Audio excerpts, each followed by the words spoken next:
Welcome to the Daily B Show with Matty B and Brian Jenkins in the house, episode 79. Guys, we're here spreading the word, believing in yourself, expressing yourself authentically and evolving consciously, sharing big ideas and concepts that give you every reason and resource to succeed. That's a good tagline, isn't it? Thought of that myself. So, getting the big man in the house and really excited to jump on. New pet name for him. And talking about a lot of things are going to come up, I envision. But one of the things, hey, buddy, how are we? Good afternoon. Well, for you guys, good evening to you. Fully, man, fully. Where are you? Where are you calling in from? It looks beautiful. I am calling you from the beautiful, this is in the island of Gran Canaria, one of the seven islands of the Canary Islands. And just give you the background view here. So this is the beach. This is San Agustin in Gran Canaria. Don't know if you guys can hear me okay with the waves, but yeah, so decided to take it to the waterfront into nature to join you. Beautiful, man. I love it. Was it 9 o'clock in the morning there? You just got up, had a good start to the Yeah, day? Yeah, man. The thing is, it was a bit of a slow start because I'm still getting a bit back into the groove of our place. We had to move out for our bathroom to be remodeled, so did a lot of painting this weekend. Didn't sleep that well, but I'm here alive, fresh air. What more can I ask for? So That's it. doing good. That's it, man. As long as you wake up in the morning, the rest is uphill from there. Yeah, that's it, mate. Cool, man. So just quickly, do you mind, for those that haven't met you, that are seeing you for the first time, just share a little bit about who you are, where you're at, what you're up to at the moment?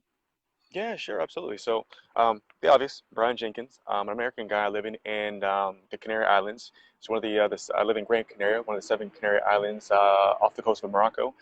I've been here particularly for about 6 years now. For before that, I was in London, did 2 years there. So what led me to London was actually doing a master's degree in MBA, and that's where I thought I had to go down the corporate path and to be a consultant and accept a position with an American company selling sun cream, organic and natural sun cream, which led me to the Canary Islands to work my tan, and I've been here ever You've been since. working it So well, what's that? and you've been working it well by the looks of it. Yeah, right. It works. I'm a Yeah. live testimonial. So that's it, man. I mean, really, I mean, that's it in a nutshell. So, the transition now being in the Canary Islands, the idea is to go back to the United States this July. So I'm sure we'll touch on that later on. But yeah, it's really just enjoying the experience and living abroad and not being inside the United States. So. Fantastic, man. And so, how long were you working in the sales and in the corporate environment after finishing your degree? To be fair, I don't even know if you want to call it a corporate job after finishing the second degree. To be honest with you, with this company, it was a small. Even though it was an international company, it was quite small. But I was with them for about 3 years before they wanted me to go back to the United States to actually to help develop the company and Okay. open up the wholesale branch of the company in the United States. And on paper, the job was fantastic, mate. It was autonomous. My territory would have been from Key West up until South Carolina, developing a new branch of the company. It was just at that point in time, it was the wrong place. I didn't want to go back to the United Mm. States, so I left. Well, I stopped working with the company. I stayed here. So When I think of corporate, inaccurately, I think of it as more so a mindset of just being in that environment of working for the man, working mhm. in positions where we sort of almost like the Hollywood blockbusters make out like is the ultimate be all and end all of life's purpose to go Right. down this path and create the wealth and the abundance within those sort of corporate or business environments, and just getting trapped in there. But can you shed a little bit on, yeah, this your own upbringing and then what sort of veered you towards getting into that space, going through that degree and following that path? And we'll get to Yeah. the transition after that as well. Yeah, definitely, mate. Well, for me, the American dream. So I swallowed that pill. I took it in, and I took all the steps, right? So even before I graduated high school, I was involved in internship programs. I was working for actually at that point in time, 17, 18 years old in the summers, working for large corporate insurance companies to get my foot in the door. Start that path. And then when I did my first degree in uni in Orlando. Um, it's the same kind of machine to get you prepared for the real world. So I finished the first degree actually in hospitality with a focus on special events. That was like my first kind of career path, was doing conferences, trade shows, things of this nature. And you're always in that kind of, like you said, I fell for that idealism of, like you said, having the corner office, the glass office overlooking the city, the big wooden mahogany desk and all the little figures and stuff you put on to make it look nice, and having the meetings, the big power They are meetings, nice, like nice dude, offices. I I've seen them. fell for it. Yeah, I fell for all that stuff, and I wanted it too. Like, at least I thought I wanted it. Yeah. And so what actually took me to do my master's, the MBA in London, was actually a little bit more. It was for advanced degree, but also more for love. Like my previous girlfriend, my ex-girlfriend, she went, and I wanted to study abroad, but also wanted to continue the relationship. So I was like, okay, well, this is it. I just do the MBA. I just do the MBA. It was not thought out at all. There was no Yeah. master plan behind it. I was like, okay, I'll do the MBA and then work for, like, this consulting company. I was like, I'll do the MBA and figure it out afterwards, right? Yeah. Um, so I got to London. Love it. Once I actually got into it, and I saw how people were sharing their experience about, like, the real corporate world, because even at that point in time in Orlando, doing special events, it's not really okay. I worked for corporations. I did their events, but actually the company I worked for was very small. Mm. So anyway, in my class, talking to classmates, and they're telling about their experience about working for auto companies and petroleum companies in the corporate life. It wasn't for me at all, mate. I decided to find out the hard way after investing, like, 50,000 or 60,000 total dollars in student loans to get that degree, to get that MBA, to be Mm. in London. I found out later on, I was like, I don't want that. What were some um, of the things that people were sharing with you that really like got you thinking like maybe this isn't the path that I really want to follow? hmm. It was more, the rigidity of it. It was more the cookie cutter nature Yeah. of it. Like, so there Yeah. were aspects that I loved about it. The aspect I did like about it was the collaboration, the innovation, the strive for being the best in your industry. That all that stuff sounded great, right? I love that. But towards when I saw how they were talking about the bureaucracy of talking to this department, or they had a little bit of freedom, and not every corporation is like that. Some businesses do quite well giving their employees the autonomy to expand their creativity and to really grow, right? But in general, the idea of being stuck to a 9 to 5, or shit, let's be honest, a 9 to 9, 7 days a week, and really not having much flexibility to be themselves, that just really turned me off. It just wasn't me. The Yeah. idea of it seemed great. Watched on TV seemed great, but actually me put myself in that, it just wasn't me. So one thing that's coming up for me is because I don't want to discount the value of being an employee and working for people and following people's missions, and I think that's where there's a bit of a fracture when talking about this topic, because it's not necessarily all about being your own business owner, but because I've worked for businesses that are full of soul and passion, and whose employees really are on that train because they do have an aligned vision and an aligned passion for life, and it does fulfill their employees. They put their employees first. But have you experienced that in the workplace yourself, or is that something that you want to sort of create as a business owner moving forward? Something you've thought about? Hmm. You're absolutely right, Matt. I have experienced that, so I can't say from my personal experience it wasn't all doom and gloom. It wasn't all just do as you're told and just listen. So for example, I was quite lucky. A lot of the organizations that I worked for were quite small, so I had very close contact with the owner, or the owner of the company. So for me, my experience was quite positive. However, Yeah. it just still didn't fit. I always felt like I always reached their ceiling. Do you know what I mean? So although they were quite Yeah. open to a degree, Yeah. when it came down to it, it was their business, their idea, their dream. And so regardless of what idea I had, perhaps my idea wouldn't serve me. There were Yeah. most times, more often than not, I couldn't really experiment with that. Now with my own business, my own path, I can experiment, until I'm blue in the face. And if it doesn't work, it doesn't work. I keep on going, right? I get that satisfaction of knowing that, okay, I tried, it didn't work, or I tried, it did work. Working for someone Yeah. else, even though you have that autonomy in most cases, because like you said, there are companies that are quite good. They'll say, look, Yeah. try it. If you mess up, take responsibility for it and go with it, right? But a lot Yeah. of people, it's about money. So if you test the waters out on my dime and you mess up, then you'll pay the consequence. So I Yeah. had quite a good experience with it, but just still not that complete fulfilling satisfaction of actually doing it on my own time in my own way. So there is a massive disparity in so many people's personalities and the types of people that are out there. What do you see within yourself that's really different to those people that really are like followers and people that are meant to be the second or third person in charge to follow a leader? And what did you notice that was different about yourself compared to the employees and the followers in amongst that environment? Mhm. Yeah, I think for sure the biggest thing was, even though it wasn't my business, I'd almost treat it like it was my business. I would put the energy into it, the care into it as if it were mine. I would work the hours, actually, in most cases, gladly to do it because I wanted to excel. And that's, I think, that the part of it that kind of gave me that bit of dissatisfaction because I can only go so far, right? Yeah. So although I was putting the hours in, I was, doing the extra research, doing the studies of the, a market analysis and things that they weren't asking me to do. I was going well beyond my job description to do it because I had that curiosity.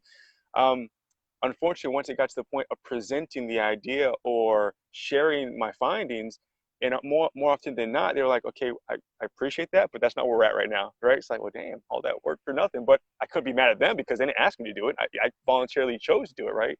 So I think for me, that's probably the biggest one is when my coworkers were quite happy to bugger off, right at 5 o'clock or 6 o'clock when their workday was done. I was quite happy to put in that extra time or show up a bit earlier to get an edge on the day, But again, in the end, with me wanting to create a bit more, it just didn't serve me. It kind of left me a bit empty and unfulfilled. Mm.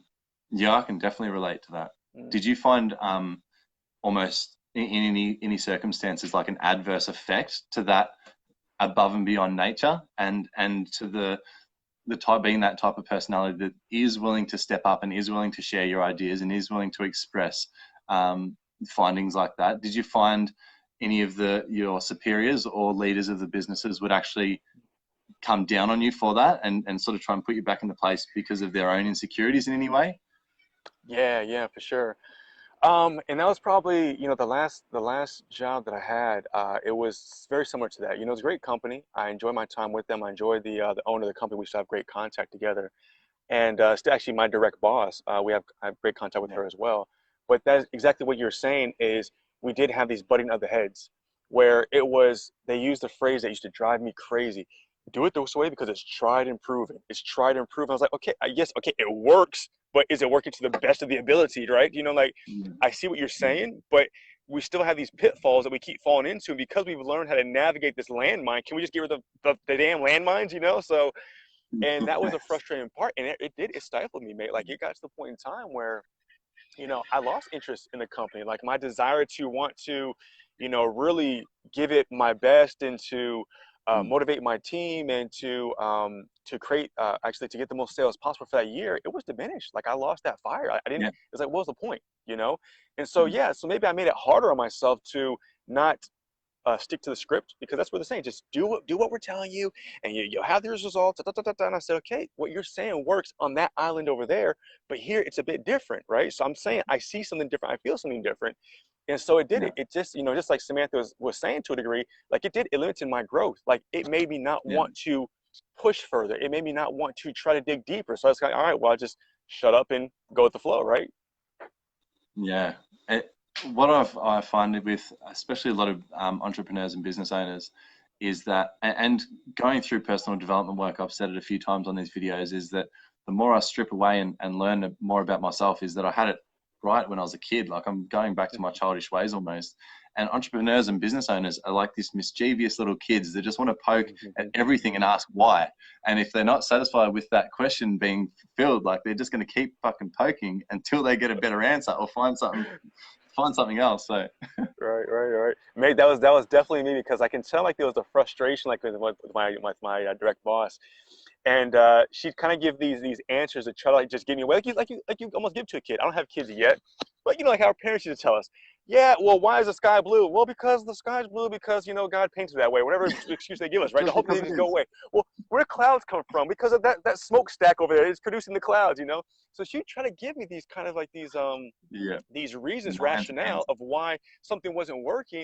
And I'm like, no. And then it should drive her mad, you know? But like you said, I just wanted to get down to the root of it. Just, you know, giving me a kind of a surface answer just wasn't cutting it. So I get it. Yeah, bang on. So talk to me about the transition, man. Talk to me about maybe some catalysts that really pushed you over the edge to then go out on your own. But also, I know from the brief chats that we've had that there was really like a disalignment with what you were doing and a pull towards something else. Can you sort of paint a picture for us in what you experienced in that? Yeah, for sure. Well, the transition came like a car crash. It was fast, sudden, and unexpected because when the owner of the company, he's based out of Orlando, planted the idea that this is what he planted. He goes, well, I have in the short list for this position in Orlando, and so this is what I'm thinking about. You know, your job role, how I see you in that position. It's not for sure that you'll do it. You're on the short list, but I knew what that meant. That means I'm going, right? So I had a short amount of time to decide, okay, I don't even want to go back to the United States, but then I'm in Spain. So it's a bit different here where we can't just stay as an American. You can't just stay without being able to prove a source of income, have a business, you know, have another contract with another company. Like other Europeans, they can actually stay and kind of figure it out. I didn't have that luxury. So within months, and actually, I'm sorry, within a couple of weeks, I had to identify a business to do, and then a couple of months to build this business in preparation to leave this company to actually have some kind of sustainable income here. So that transition, I wasn't really necessarily ready for it, but the circumstance made me ready for it. And so the business was a stationery shop. Out of all things, Matt, I came from the event world. I have an MBA. I opened up a stationery shop because awesome. I looked around and I was like, I need to figure out something. So this is what we're gonna do. Like, there's in the town where I was, there's a lot of businesses there. They didn't have a stationery shop, and still here, like they don't have big business, right? So the small shop that can do your copies, your prints, your office supplies, things like that, they're still kind of king for the most part. So I opened it up from nothing, have no experience. It was like my childhood dream. Like I was always like, you know, cutting paper and doing like crafts and stuff like this. Like my opportunity to finally make it come to life. No, it was just like survival, right? So to make it something that was interesting, like I incorporated the eco-friendly in the environment. So I was focusing on getting like recycled products and, you know, things that would be easier on the environment. And I was focused on the social side of things and how can I bring the community together and work with charity, all these different things. And so I pushed it and pushed and pushed it. Well, I didn't really have the time, the luxury to do a market analysis and realize that doing eco-friendly and doing this whole kind of like social endeavor where I was, it didn't work. People didn't give a damn about, you know, no one cared the fact, like they liked the idea that it was cute, you know, to have eco-friendly products and biodegradable products and they're eco-friendly, have a little leaf and stuff like that, but they're not paying more for it. Like they just wanted the cheapest they can get. It comes from China. It smells like petroleum. It's fine. If it's cheap and it works, that's all they wanted, right? And so I pushed and I pushed and I pushed to try to make it work. I was looking for suppliers in Indonesia. I was looking for suppliers in South Africa to try to get these big containers to drop the price down because I was all in it. And it got to a point, Matt, where it's over a year, like I burnt myself out probably like a year and a half. And that's a typical story with, you know, entrepreneurship. You have to put the time in. You're building something that's yours. It's your baby. You know, it's your blood, sweat, and tears. You built it from nothing. I knew nothing about the business. So I had to, you know, not only build something, but go through a learning curve. Maybe it would be different if I started an event company, something I had experience with before, or a skincare company that I just left. One thing you said the other day was you love that notion of now, which we'll get into the coaching side of things, that you love the thought of just helping people jump off the cliff and build the and create and build the wings on their way down. And that just sounds exactly what you just threw yourself into and exactly what you had to do for yourself. And you've got that experience of really building those wings on the way down.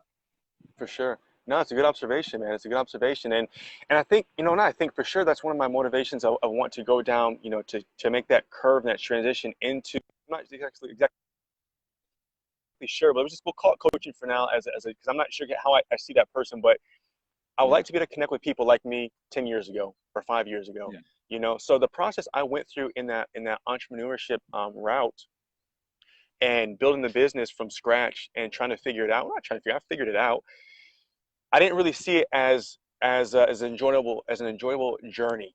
Like it was slugging it out. I became very antisocial. I was very moody with my now wife. She's my girlfriend, fiance at the time. Very isolated from family, isolated from friends, and yes, we do accept certain kind of uh, sacrifices that can come from our circumstances. You know, when we're doing the entrepreneurship path, right? But I wasn't enjoying it. Like it wasn't a good point. It wasn't a good time, right? And so I like to connect with people who are going into a transition, whether voluntarily or involuntarily, to enjoy the process as much as possible, right? And to not miss out on life. I feel like I missed out on probably about 2, 3 years of my life just going through the motions because it's what I had to do. I had to do. I had to get the next idea, the next product. I had to get the next marketing idea, connect with this company, and it wasn't something that really was enjoyable because I was an autopilot, but it was an autopilot that was almost like self-destruct mode, right? So yeah, so now turning the corner and going towards more coaching, that's who I'd like to identify with now to help in that process. It sounds like you're really up in your head, like you're really doing the book work, analytical, logical side of what the rational mind tells me to do, the path that tells me to follow, and just really sort of abandoning a bit of the heart and soul of where you really found passion in your own life. Would that be fair to say? Spot on, mate. I was trying to get my money's worth of that damn MBA I paid for, right? I'm trying to like do all the analysts, all the modelings, all the frameworks. Like I'm getting my damn my money's worth one way or another from this damn degree, right? But yeah, the heart and soul wasn't in it. You know, again, I don't regret going into the stationery shop business for that time because again it was survival mode. I wanted to stay here on the island, and that's the quickest thing I can do that's the quickest thing I can think of to stay. Had I Invaluable experience as well. Yeah, and if I could do it over again, Matt, what I would have done is I would have gone into the heart space and say, okay, take an extra week to figure out what you can connect with to open a business that's more in tune to me. You know what I mean? Yes. As opposed to just do something, right? And so, but no, Yeah. I was definitely into head. I was definitely into, doing the logic and going down the path that, I saw was the right way as opposed to what's going to be right with me. So you kind of answered this next question, but if you've got something else to add as well, like what would you go back and give, what advice would you give to yourself at the start of that journey? If you could go back now and speak to yourself. Yeah, start that journey. Yeah, you're absolutely right. I mean, it would go into the heart space. It would ask myself, what is it that I'm into? What is it I'm really passionate about? And I'm trying to actually think of how I would answer that question if I could go back. You know, because I don't like to focus on like the problems or the barriers too much, now. But Yeah. at that point in time, I didn't. My Spanish was far from fluent. I mean, it's far from fluent now. I can definitely have a conversation just fine. Talk But some I didn't have Spanish for Spanish on us. my side.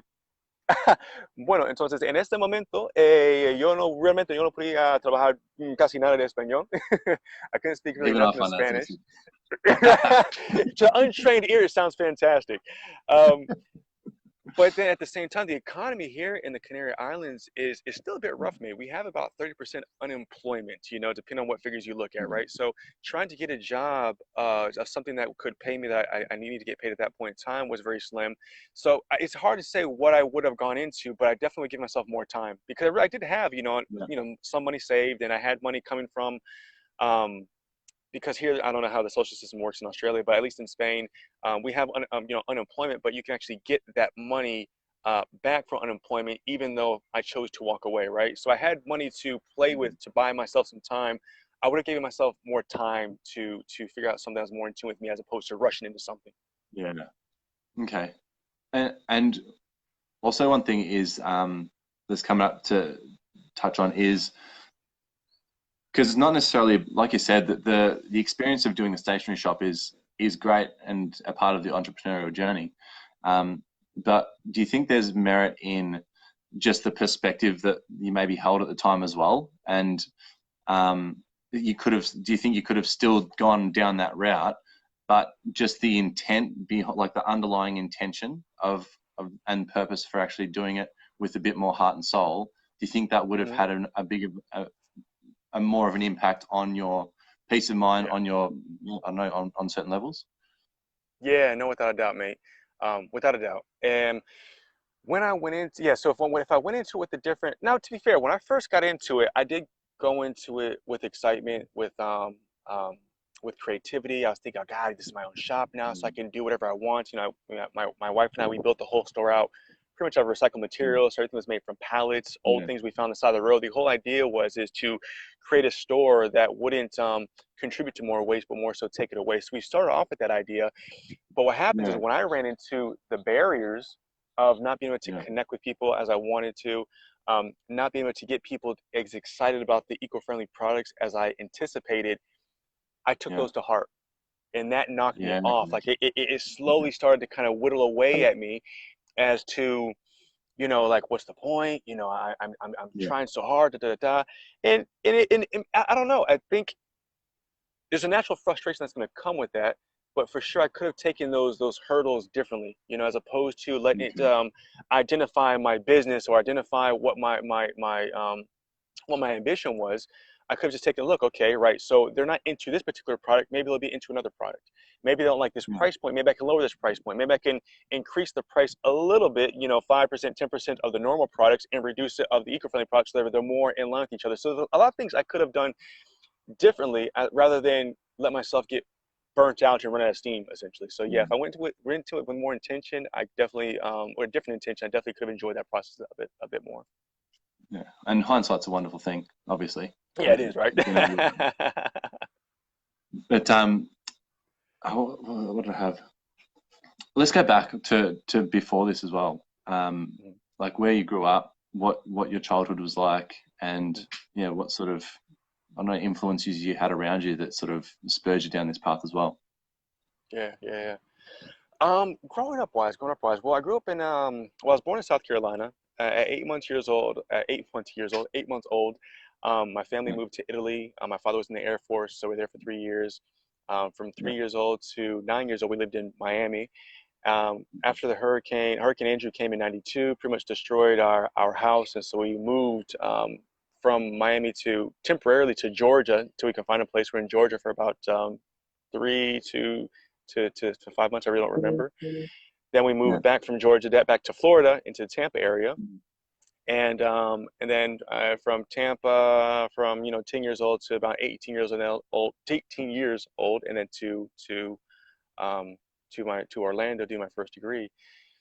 Now, growing up wise, neither one of my parents went to college or uni. They're both very hard workers. I was in the household, one of 6 kids. So when I Right. was a bit younger, things were a bit, I can't say hard. They weren't hard, to be honest with you, because my parents didn't make it feel hard for us, right?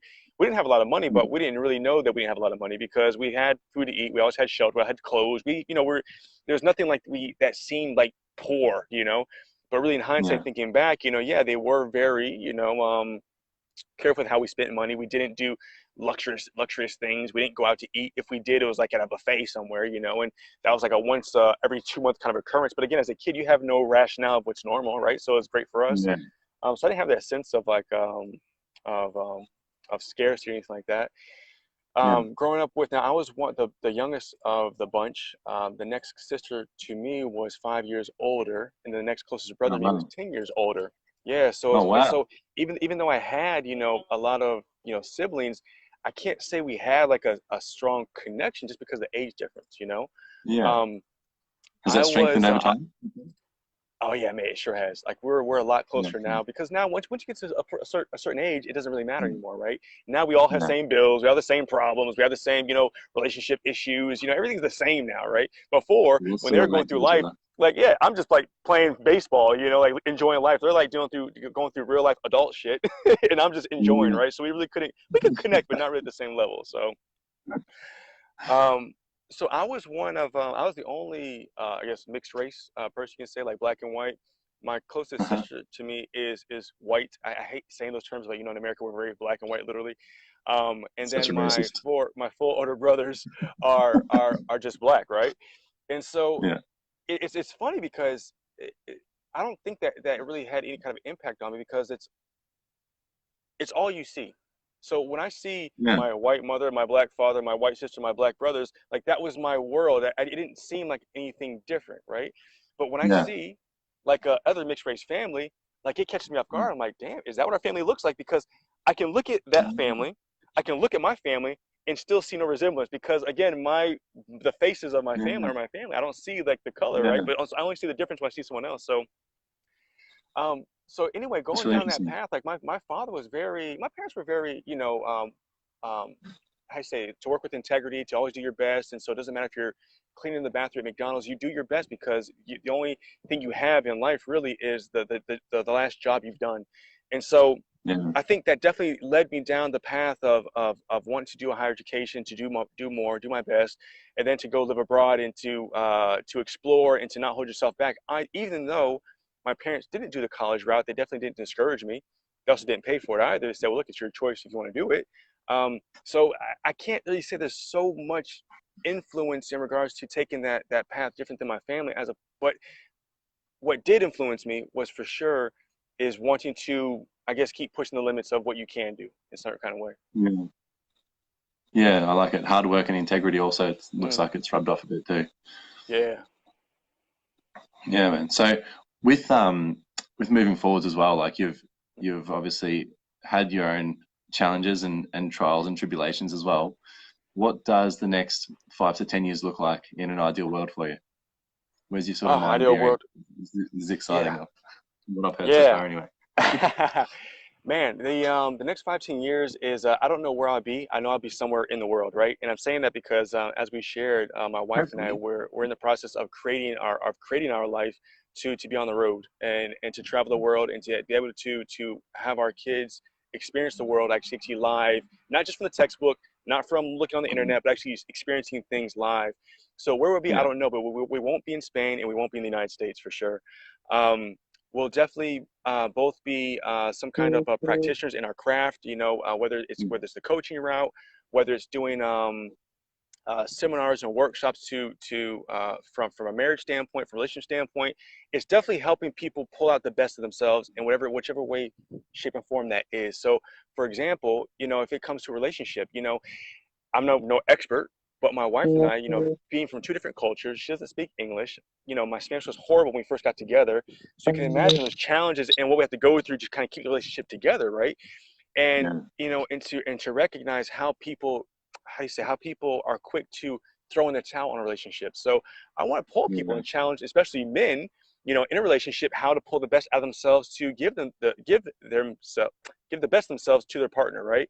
So there's Yeah. a lot of different aspects of how we can see ourselves helping each other, but we're doing that in different cities. We're doing that in different countries around the world, and we're having the best of both worlds. We're both traveling, which we love to do. We're Yeah. spending time with our kids, which is what we want to do as well. It's very important to us.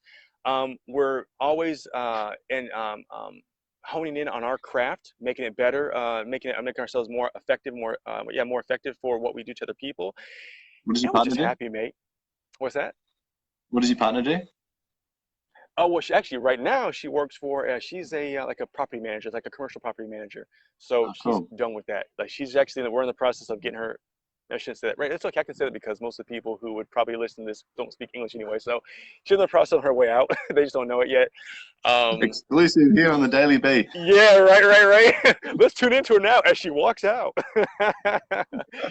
So yeah, so she wants to leave that completely, and she's in that transition of she's worked there for over almost 20 years now. So it's her first Wow. job, and she's been there since Ooh.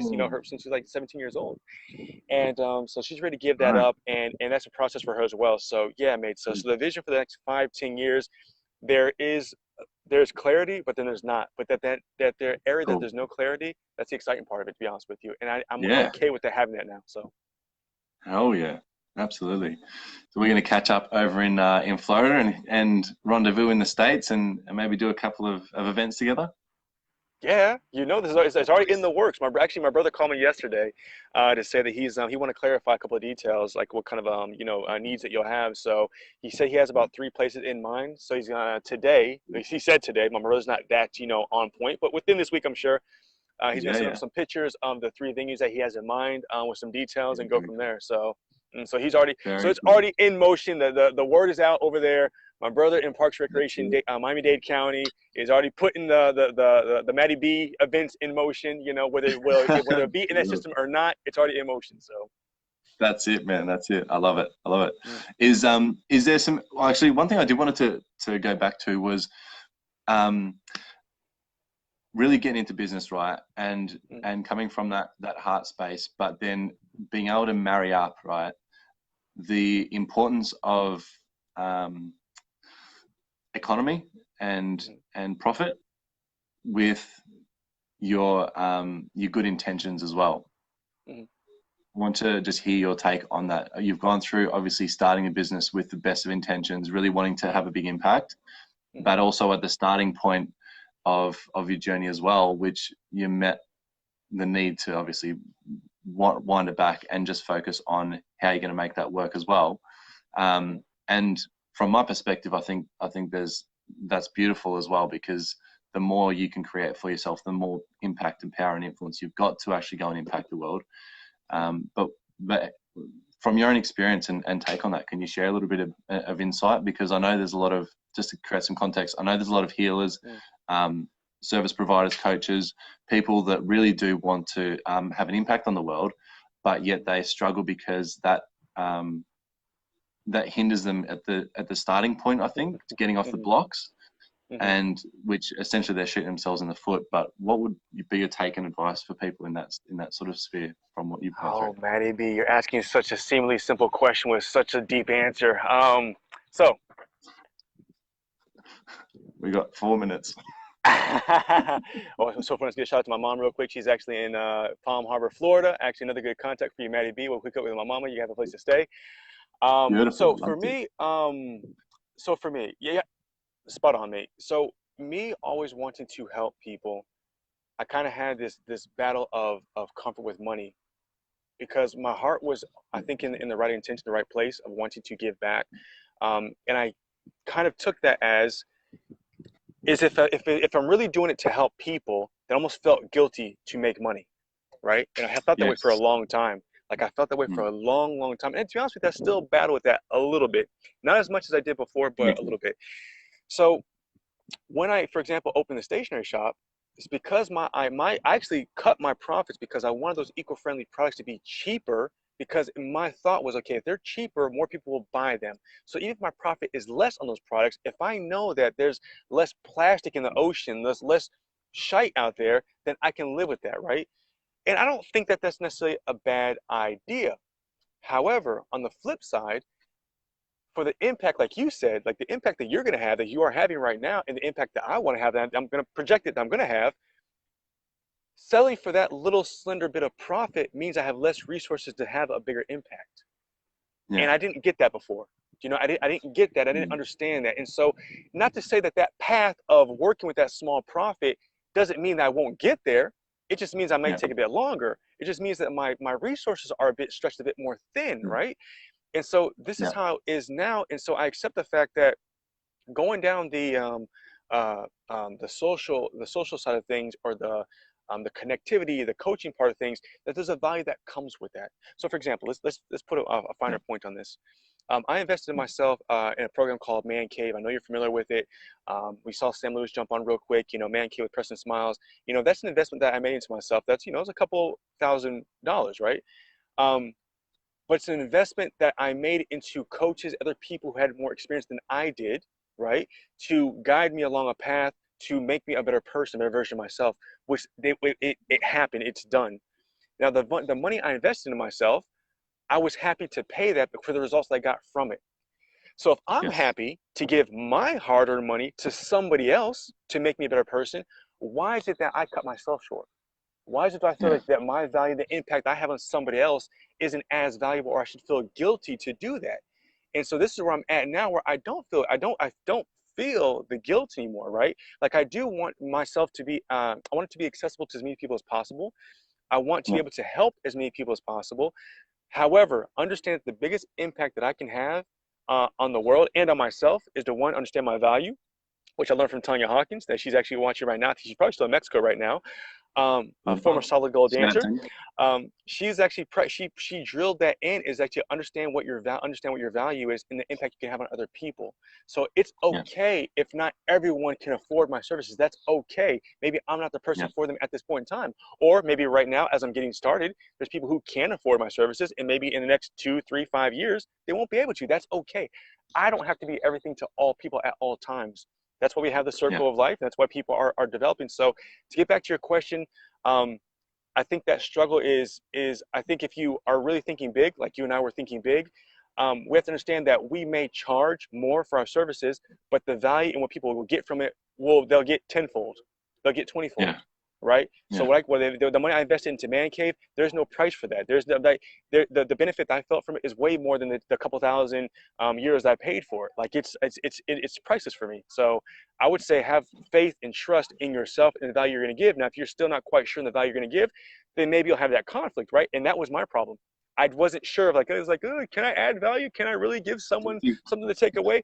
And I had to kind of like shut that voice up and actually say, no, damn, I'm the bomb, right? Like I have a lot of value to give. I'm going to Yeah. charge for it. If you don't want to pay for it, that's okay. Somebody else will. And if nobody wants to pay for it, then maybe you go back to the drawing board and actually realign the value that I'm offering. Yeah, 100%. I love that. One of my coaches, Chris Duncan, he shared that he wants and I want everyone to become millionaires. And when you earn $1 million, that $1 million doesn't go in your pocket. You pay an operations manager, you get a marketing manager, you got a PR, a PA, you got all these people that you're actually providing for, who are then providing for their families. And then from that, then you're left over with a little bit to then go and use that to go and change the world in your own ways as well. Correct. And so it's just, it is the sort of be selfish to be selfless sort of route going around. Correct. And I'm actually, and just to kind of like I want to say drag the point on, because I think it's an important point, and I'm probably projecting a bit to something that I still have within me. But and this is actually a friend of mine. He has a place here, but he's Belgian. He lives in Belgium, and this is what he explained to me as well. Because when I told him I have a stationery shop, he goes, why do you have a stationery shop? I was like, well, because I want to change the world and I want to have eco-friendly products and all these different things. He's like, yeah, I get that. Because I think that's great that you're thinking about the environment and you want to provide products that will leave less of an impact on the world. He goes, but how many people are you really helping that you really want to help? I said, well, if I just start here, and so the point I'm getting at is although my intentions were great intentions, they're admirable intentions. A lot of people have them. I was limiting myself and the impact I can have going farther. And that's what he was saying to me. He goes, well, look, think about it differently. The more resources you have, the more money you can make, because money is a tool. He goes, unfortunately, we look at money as like an evil thing.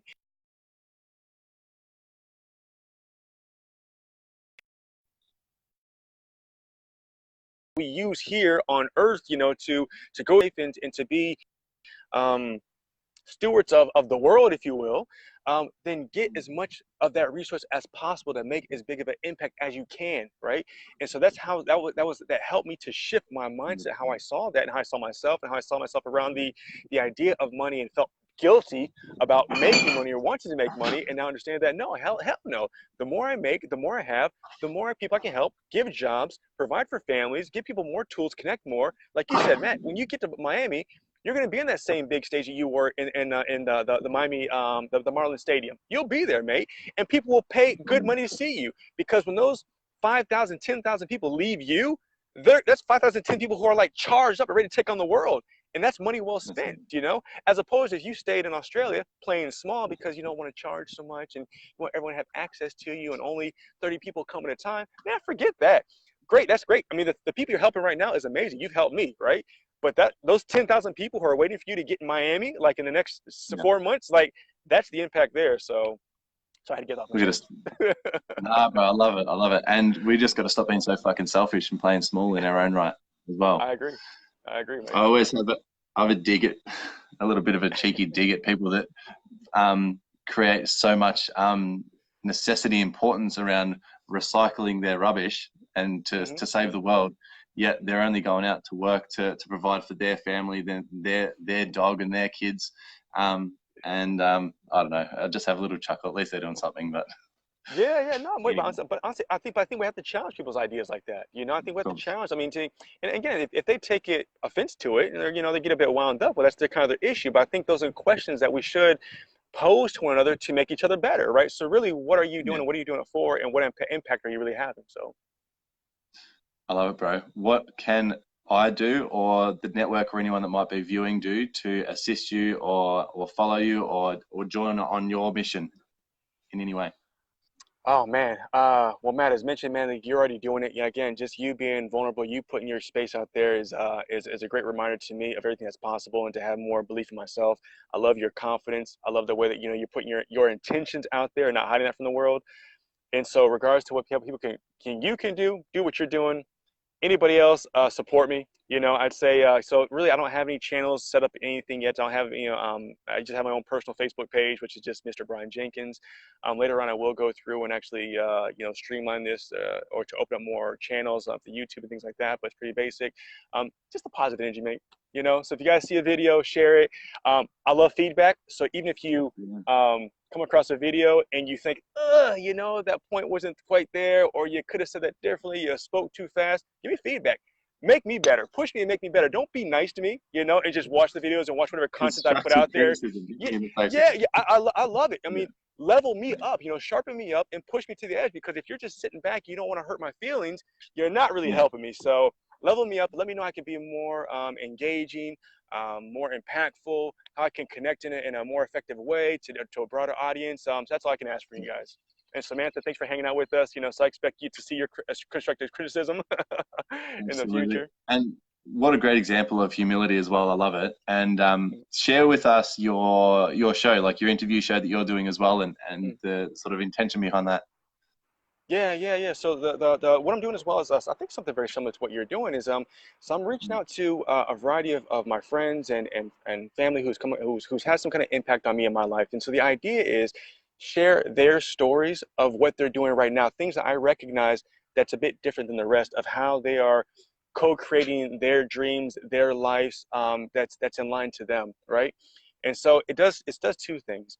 One, I want to honor these people who are doing seemingly kind of small things. For them, they think it's small, but it's really it's impacted me, and I'm sure it's impacting others. And two, for us to share and learn from each other right now where we're at. I think it's great to look at the big people. I think it's fantastic to look at the millionaires, the people who are doing great things. But I also think it's nice to see people of where they're starting off right now. I think we can almost get lost in the idea of the Steve Jobs of the world, the Bill Gates, the Oprah Winfrey's. We can get lost in that image because it seems so far away. So I want to bring people like you, inspirational people who are living their dreams, who are pushing for that attention right now. People need to see your face. People need to see that experience right here, right now. And so that's the intention. It also pushes myself to connect and remind myself to enjoy the process, to enjoy the journey, and to value the progress over perfection. I get caught up on, if I'm not done yet, I don't want to show myself. I want to keep myself hidden until I can come out with a bang. But it's okay. People aren't impressed with the process. It's all right. That's it. Just learning to be in the moment, loving it. That's it, mate. Cool, bro. Mr. Brian Jenkins, it's been a pleasure. Thank you so much, man, for joining me. Thanks, guys, for being here. And thank you so any much. last words of wisdom that you'd like to share with anyone to see us off? Yeah, stick with Matty B. He has an exciting story he has an exciting story unfolding. I'm excited about it. So if you can play the part in his role. So I actually want to get with Tanya, my mom, Terry. They're in the United States that have stuff connections there to see if I can get you sponsorship, how I can get you hooked up with people as you do your routes around the United States. So any kind of inspiration, Matt's the inspiration. So stick with him. Love you, brother. Thank you so much. Yeah, too, have an amazing day. We'll connect soon. You too, See you guys.